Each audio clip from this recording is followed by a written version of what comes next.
Hey, this is Neil Bawa, the mad scientist of multifamily, and you're listening to the Mailbox Money Show with Bronson Hill. Welcome to the Mailbox Money Show. I'm so excited to be here. This is Bronson Hill, the host. I have Nate Hambrick with me. How's it going, Nate? It's going well. Thanks for having me. Awesome. Nate has been the guest host with me on a few episodes here of the Mailbox Money Show. He is the two-time best-selling author, most recently of the 18 Laws of Leverage, one of the best books on leverage to teach people about financing, leveraging brands, leveraging things like that. So, Nate, I'm really excited for our guest today. He's amazing. I agree. I've heard Matt on quite a few podcasts, so I'm excited to dive in here. Awesome. Well, we're excited to have him. I think some of the things that he's done, we're going to get into shopping centers, hotels, pre-IPOs. How do you get access? How do you have friends that bring you pre-IPO deals and using AI in your business, among other things. And we're going to do this episode a little bit different, where it's going to be a little bit of a round robin. So we're going to kind of be asking each other questions, interviewing each other, pushing back on each other, having a good time. So hopefully there'll be some mild banter and hopefully not name calling and offenses, but just taking positions on things and having fun. So awesome. Matt, really good to have you with us today. How you doing, brother? I'm doing great, guys. Thanks for having me.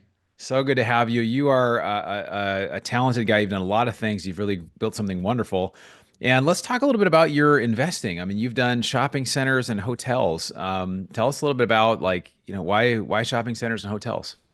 Yeah, I mean, I'm pretty I would say asset market agnostic, more opportunistic. So most of the asset classes that I've touched and been in and out of really have been through accidental, opportunities that have kind of fallen in my lap. Many brought through the podcast or through my social media or, a variety of different, outreach strategies that we do to, try and drum up that one needle in a haystack. My model is very simple. I try and find one commercial real estate asset a year that nets me 50K a year. I started that, almost a decade ago, and that was really my goal. Was I realized I was going to have to own a lot of single family doors in Yeah. order to get to the level of financial freedom that I wanted, which was a $500,000 dollars a year in passive income from my real estate assets. So very simple, math equation, right? In 10 years time, if I just want to buy one commercial real estate asset a year, I need to find something that nets me 50K a year. And so that was what kind of, steered me out of single family more to the commercial real estate sector about a decade ago. But I got into real estate in 2010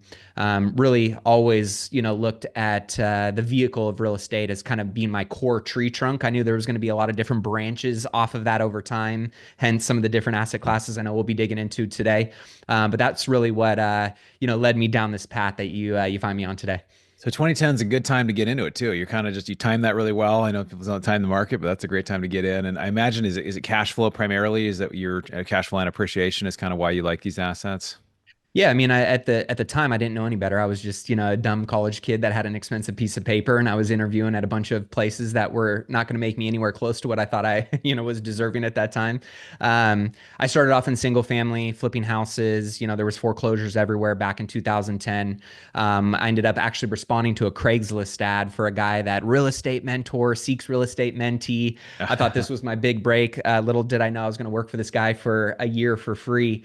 Oh But it was man. one of the greatest learning lessons, I could have hoped for. And it taught me everything from acquisition to project management to disposition, and really just understanding that, real estate was a vehicle for building wealth. So I bought my first flip. It was the actual cat lady house in the neighborhood. It was a hoarder's house. She had over 100 stray cats in this home.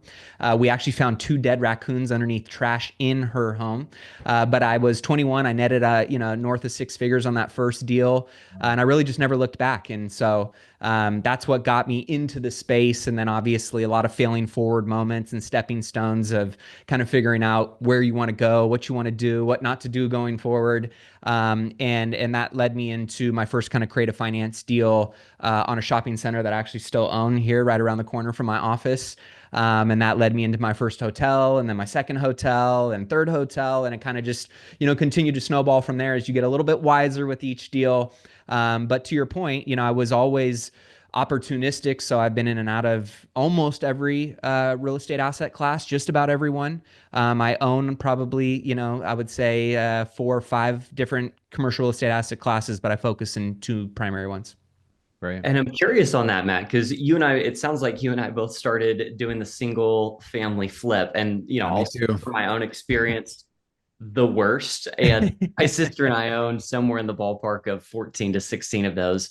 And we realized, oh, shoot, we have the passive income, but it's not passive in the way that Yeah. I thought. And so I'm curious because it sounds like you're in primarily in hotels, and I know you do some pre-IPO stuff as well. What were some of the different asset classes you tried and maybe failed at or decided that wasn't for you? And then what was the thought process that brought you from where you started to where you're at currently? Yeah, I was just like you get excited and get in the game and you believe real estate's going to be that path for unlocking financial freedom. I quickly learned that flipping and wholesaling and some of these good entry level, real estate investment strategies on the single family side was really just a glorified job. It was me trading time for money. There was nothing passive about it. There was nothing residual about it unless I was, keeping these assets. So I did start flipping two, holding one, flipping two, holding one, but still, $200 a month per door is really not going to move the needle in a substantial way. So that's when I started to kind of open my horizon and going, okay.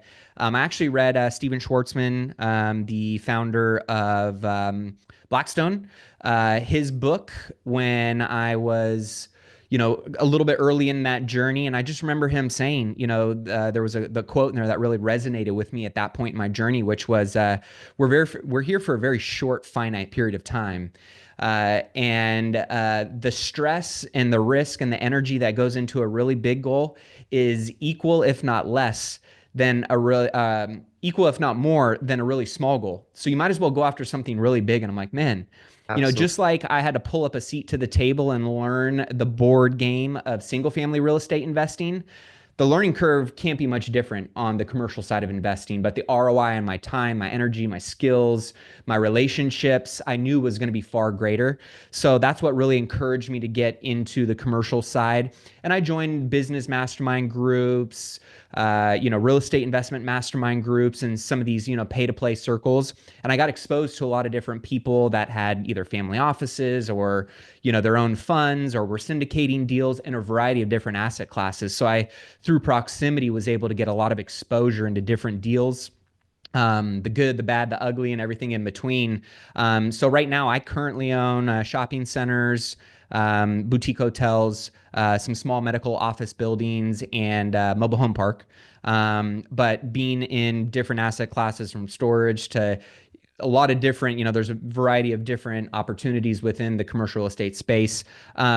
I really learned one thing, which was in order to be able to touch any asset class, there's obviously a spectrum, right? You got your triple net Starbucks, which is very passive and you don't have to do a dang thing.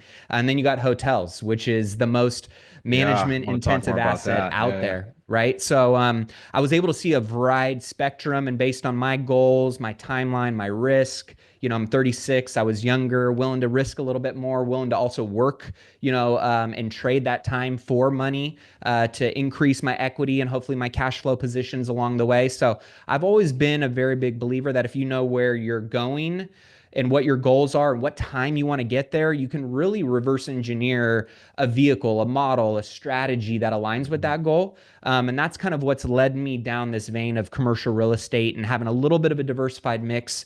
And that's really where I try and focus depending on, what I'm trying to achieve in that point in time. Yeah, it makes a ton of sense. It sounds like you realized that you started with the small assets and then slowly but surely you worked towards the larger assets. And it sounds like you harnessed a lot more leverage, which is one of the things I talk about in the 18 laws of leverage is master the small forms of leverage, right? Borrow a little bit of capital, leverage that, hire your first employee, leverage employees. And then once you've mastered the basics, then you can just increase the leverage. And it sounds like you've increased it exponentially. It sounds like the assets and the forms of leverage that you're now harnessing are much larger, which is, I mean, that's the name of the game. So I was going to ask you, Bronson, because you also kind of followed a similar path. How have you maximized the leverage in the deals that you're currently like? How has that evolved, and what kind of assets are you now most excited for? Yeah, it's funny. I think Matt, it seems like we're like kindred spirits, man. We're like brothers because you start with one thing and then you're like, this is working okay, but then this other thing comes around and we've done, private equity. We've done some VC stuff. We've done oil and gas, different types, drilling itself, owning the land and the mineral rights. We've done syndication of, apartment buildings. We've done new development of senior housing. We're buying up e-commerce business right now. So there's all kinds of things. And the thing that actually I want to get into talk about is that what most investors don't get right now is cash flow. And I think cash flow, I talk about in my book, Fire Yourself, is just without cash flow, you can't really quit your job, right? A lot of money someday is great, but you need to have the cash flow. And for you've really done this through hotels. And we actually, for a while, was going to conferences where hotel operators were there and trying to figure this out. It's a very labor intensive. It's kind of like a restaurant, or a lot of them even have a restaurant in there, but if you can find the right operator to make it work. But how hard is it to buy a hotel? If somebody listening is I want to buy a hotel, I want to operate it. It's got 10 or 100 rooms. How difficult is that to buy, to find it? How do you even find it? And then how do you operate it and make it better? Yeah, I mean, right now it is a challenging landscape. I think just with, where interest rates are at and where prices are at, the economics of a lot of deals makes it tough to want to take the risk to get the yield that is tied to a lot of the assets right now. Hence why you see this staleness in the market. But it really just depends, right? I mean, there's really two different types of commercial asset classes that I would, quantify, which would be your boutique hotels, which are unflagged, uncorporatized, unencumbered by management companies, and are usually self-operated by mom and pop operators. And those are going to be, anywhere from 50 keys and under generally. And then you have some of your larger flagged assets that we all know, right? The name brands that you see when you're driving down the road, that generally come with a certain set of standards and rules and regs that the corporate and parent flag company require you to, maintain in order to put their brand on that. And that also comes with a lot more systems and stability and infrastructure, but less creativity. So there's push and pull on some of those depending on your strategy. But, right now the opportunities to be a boutique hotelier, I think are, much more opportunistic than maybe they were a decade or so ago. Hence, the big push and trend in the Airbnb space and people going, man, operating Airbnbs is really tough. This is a full-fledged operating, like you said, Bronson, hospitality business. We got people living and breathing, eating and sleeping in our assets 24/7. You're having to manage cleaners and staff and employees. So you start to really learn whether you want to self-operate, or in many cases, right, people go, man, this is not, I'm not cut out for this. You can't sit on your assets while you own that one, right? Yeah, exactly. I want to be the visionary and be creative, but I don't want to be the one, dealing with a lot of the stress that comes along with that. So you get a third-party operator. So right now it's a challenging time, but it's also, I think, an opportunistic time, especially in markets like this, in any asset class. I always say in stale markets like this, when it's hard to get financing, this is what I call the season of seller finance. I'm closing on another mobile home park. It's going to be 100% financed. And when you can get people, I always say a commercial real estate deal is so amazing from the perspective that you can get as creative as the parties that are involved in the deal are willing to get. Right. And you can't necessarily do that always on single family commercial. I'm sure in VC, and maybe you can speak to this, Bronson, on your side of the fence and a lot of other areas. If people are willing to get creative, we can create a win-win. We just got to understand everybody's goals, what everybody's trying to accomplish here, and figure out how to put this puzzle piece together. One of the reasons why I love commercial real estate. But maybe you can talk to that a little bit on, how deal structuring in any market can make a deal that doesn't work actually pencil, depending on who's sitting at the table and how creative they're willing to get.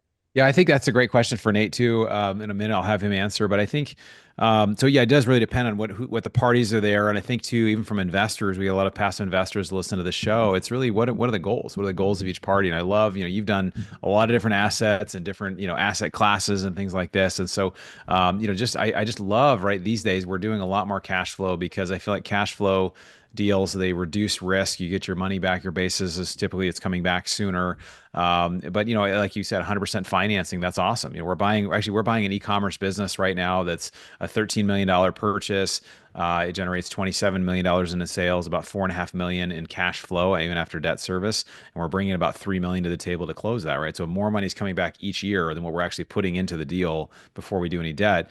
And so, if you do cap rates in multifamily might be a 5 or 7 now, which is, for those listening, for those that owned in cash, you'd get basically a 5 to 7% 20% return. But some of these deals are, 30 to 35% cap rate. You basically convert it. It's obviously a different type of thing to operate. There's different risks there. But I just love being able to kind of go from one thing to another. And a lot of people think it's very different, but you're right. I mean, being able to kind of be creative. And as an investor, we're not just limited to real estate. We're not just limited to one specific asset. I wanted to ask you, Nate, using the laws of leverage, like what are some things that you're hearing here of how people, obviously one thing that Matt mentioned was just about having creative deal structure and really like even leveraging maybe your time, or maybe not even leveraging your time, just finding something that's a win-win and leveraging like a win-win, right? Yeah, so when it comes to seller financing, I've been on both sides, and that's the thing I always tell people: when you're leveraging someone else, they're also leveraging you. And so I've been on both sides of the seller financing equation. Most people talk about buying deals with seller financing, but on the other side, my sister and I sold quite a few. We owned 16 rental properties in Oklahoma. We sold quite a few of them with seller financing, for people who couldn't get a bank loan or for whatever reason wanted to do seller financing. And it was great on our side because we got to be the bank. We were able to sell the properties for substantially more, like almost double than what we could have if we had done a traditional bank loan. The buyers are happy because it puts them in a really good spot. And we're also happy too, because it's kind of like having a rental property that you don't have to fix the toilets. You don't have to deal with the maintenance. And hopefully, right, the people that you sell or finance to will keep those loans forever. But we've had a few people that, they'll pay on it for 6 years or 7 years. They'll flip it back to us, and they're happy to just get rid of it. Well, now we just had 5 years or 7 years of income that we did absolutely nothing for. And then we just sell or finance it again. And so it's great on both sides. And so to answer your question, Bronson, from the laws of leverage perspective, seller financing is a great way that the buyers get to leverage our capital. We get to leverage them for the long haul. And it's a win-win for all parties. Got a couple things I wanted to touch base real quick, and then this is just an awesome interview. Love talking with you here, Matt. Let's talk about pre-IPOs. And one of the things I thought was really interesting was even a leverage component of that, was you're basically getting access, right? Somebody that's helping you get access. And there are people that got into round one at Facebook or round one with Google or all these things. And these were not publicly things. People were invited to be able to do this. Can you talk a little bit about those relationships as well as, are these $1 million investments you're putting in there? Or is it like 100K, or how does that work typically when you're getting, a seat at the table for some of these pre-IPO deals? Yeah, generally 50 to 250 is kind of, the sweet spot that I look for. Obviously they'll take as much money as you're willing to wire over, right? Show me the money. For the most part, depending on, how the cap table is. But all of these have come through relationships. I'm fortunate enough to, be somewhat close to Silicon Valley and have a lot of relationships out in that area. So just through meetup groups and other friends and business events and mentors, you just find, through the network, certain people that are, hey, I'm investing in this. Hey, can I take a look at that? Right. And then all of a sudden the guy who's bringing the deal, you're, building a relationship with him for the long term. So that's how I've been able to connect with, most of the people either through Silicon Valley or through Wall Street have been through actual events and masterminds or places that I've spoken at. And the next speaker is, connected with somebody. So really that world is, as much as I would love to say it's not a closed door type of world, that world still kind of is in a lot of ways. It's a lot of the smart money, the savvy investors that, are bigger check writers, but just being fortunate enough to have some connections with different family offices and individuals that are investing in some of these opportunities, you kind of get a first look. And I wouldn't say I've gotten, unfortunately, into anything too, a seed round early, which personally, actually, based on my profile, I'm not looking to. I'm looking for more of the established path to, IPO. And really they're just looking to, restructure the cap table and getting something that I believe is at a discount to the share price. And that's generally where most of my stuff has either been AI. I was fortunate enough to get involved in Palantir early on and, some other things like that. But I'm always looking at, putting maybe 5% of my liquid capital into different opportunities, knowing that some of them could end up being flyers, some could be duds. But for the most part, I've really actually hit doubles and triples, some home runs on every single one. Wow.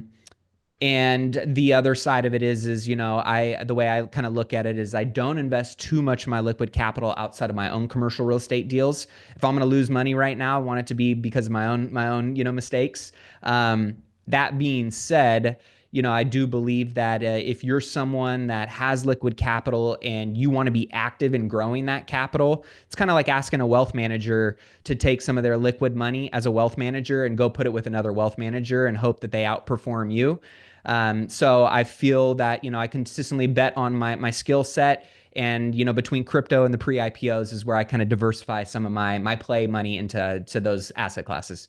My good friend George Gammon, he talks a lot about macroeconomics, and he says you should, about 10%. Other people's about 5-10% you could have in some sort of riskier type of thing. We have this deal that we did that's basically I would call it a VC type of deal. It's basically an oil and gas technology that it's going to improve the way that drilling is done. You can use it in places where they can't frack, but they can still go have basically fracking effects. And so, but if it hits the way we think it could, it's a 10x to 100x, right? But I think there's probably a 50% chance or greater that it goes to zero, right? So like I've kind of like evaluated that. But if it is 50-50, that's a pretty good bet. But I think for a lot of us, we just think, oh, I never want to lose money.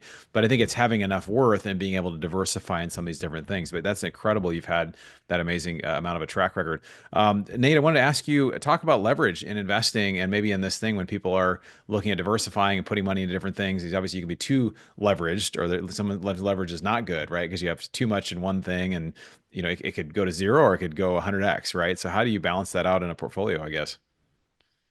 Yeah, so law two of the 18 laws of leverage is use other people's money. And so, there are a million books on leveraging capital, there are a million podcasts on leveraging capital, but where I've found, some additional areas of opportunity for leverage when it comes to capital is finding new ways of using leverage or stacking different forms of leverage. So, for example, most people on this podcast know how to buy an asset or they know how to invest with somebody, right? But what we're doing right now, right, connecting with Matt, is leveraging the capital that we have and the passive income we already have in deals that other people have. And then the way that you can scale that is by creating products that then can fund those different assets that you already have. So what do I mean by that, right?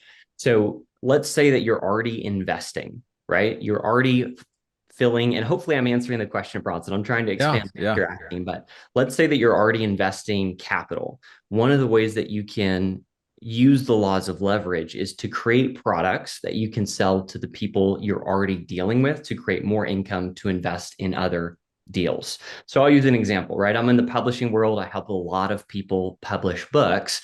There's so many opportunities where I can take the job I currently have, connect those people with you, Bronson, right? That creates another form of leverage for me, and then scale that partnership by creating products that I can sell infinitely, take that capital, immediately put it back into assets. And so there are multiple forms of leverage that all stack on each other so that I'm not just earning a paycheck, putting it into an asset, creating passive cash flow, and then rinsing and repeating. I'm using multiple forms of leverage that all stack on each other that speed up the process. And so the goal, at least in my mind and the way that I invest, is to find multiple forms of leverage that I can stack on each other. Is that roughly what you were looking for? Yeah, I think it's a great example. Yeah, and I was thinking about diversity in a portfolio, but I also think it's great because some people that are listening have time, but they don't have money. When I started, I didn't have money, but I had time. So you're leveraging your time. I'm raising money for deals, but I get paid based on how the deal does by putting my time into it, my efforts into it.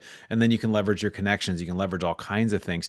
So I wanted to actually turn it back to Matt because you brought up something really awesome that I'm a total nerd about. But let's talk about AI. I know you're leveraging AI for helping you for time, probably in your business in different ways. Let's just hear kind of some of the ways that you think would be really interesting for our listeners to hear about the ways you're leveraging AI. Yeah, we use it I would say I probably use Google 80% less, and that has been replaced with either Grok or Dolly or ChatGPT. There's, so many different cool AI tools and platforms out there based on what you're looking for. And we make sure that everybody in our team is trained up on it. It's an absolute must now, if you work in one of my companies, to use AI every single day. From an efficiency standpoint, it's insane. I'll give you an example. The other day, I'm dealing with TJ Maxx on leasing up one of my shopping centers. they send over 100 page lease. Well, that normally would get sent off to my attorney, who's billing me at $6.85 an hour, and it takes him a couple of days to read through that lease. And I have, a couple just key questions that I want to have answers to relatively quickly to figure out how I can play this game of chess and, negotiate and posture back with them on certain things without it really needing a final set of eyes from the attorney. Well, now I'm uploading that lease into the, software, and I'm asking it all of the key, data points based on the prompting. AI is obviously very important when it comes to prompting. That's why you're seeing the growth of prompt engineering, actually become a job and an industry now as a whole. And treating it like it's the smartest assistant you've ever had, or treating it like it's the smartest attorney you've ever had, or treating it like it's the smartest marketer you've ever had. We really use it as if it's an intelligent being, and how we interact and what data we can feed into it, the better our answers and the responses are going to be. So that was, a document on a lease that I generally would send off to an attorney to review, and it would take a couple days to get answers back, and then I respond back. I'm literally within 2 to 10 minutes, depending on how long my prompt is and how long it takes me. I'm getting responses and answers that, again, I always say 80% it does the heavy lifting. The last 20, you want to make sure that you're really double checking and refining and putting your own spin and touch on it. But from engineering pro formas, from lease analysis to writing blogs and copy, the opportunities for leveraging these tools truly are endless. I mean, my head at CTO, Ulysses, he uses it for code and websites, and I mean, you name it. So I think this is, we're still in the very, very early stages of how powerful AI is, and yet it feels like so many people already, seem to be behind using it. That being said, I do believe that those that are leaning into it right now are getting a massive ROI on it. It's made my team extremely more productive. And most importantly, we're getting results that would, really take us a lot longer, crunched into very short windows of time. And as a business owner, as an entrepreneur, as an investor, right, data getting digested in a very short amount of time, the velocity in which you can make decisions and pivot and adapt is key, and oftentimes the difference between winning and losing. So while I am a long-term investor, and I always say, I'm a crockpot, investor versus a microwave mindset. When it comes you're not a crackpot investor, right? Just a crockpot. Not a crackpot, a crockpot. It is something that, I always try and make sure that we're leveraging all the tools and the resources that are around us, especially in the world of tech, because that can make all the difference in, being successful as an investor, as a business owner, and not. Yeah, love it, love it. Well, I wanted to go over the lightning round. This is great, man. I'd love to talk to you all day. You've got all kinds of stuff you've done with your businesses and with investing, and there's so much there. Let's do a lightning round. I think we should just all of us answer just a one sentence. So again, I'm not asking for the dialogue, but just the sentence. So the lightning round here. What's one belief about money you've had to unlearn? Who would like to go first on this one? I can take that one. One belief I used to have about money I had to unlearn is that a 10% return was a 10% return. And what I found is they're different. 10% cash flow, different than 10% stock return, different than 10% you get all your capital out. 10% is not 10%. So even when you look at things on paper and they look identical, the realities can be very different. Great. Thank you.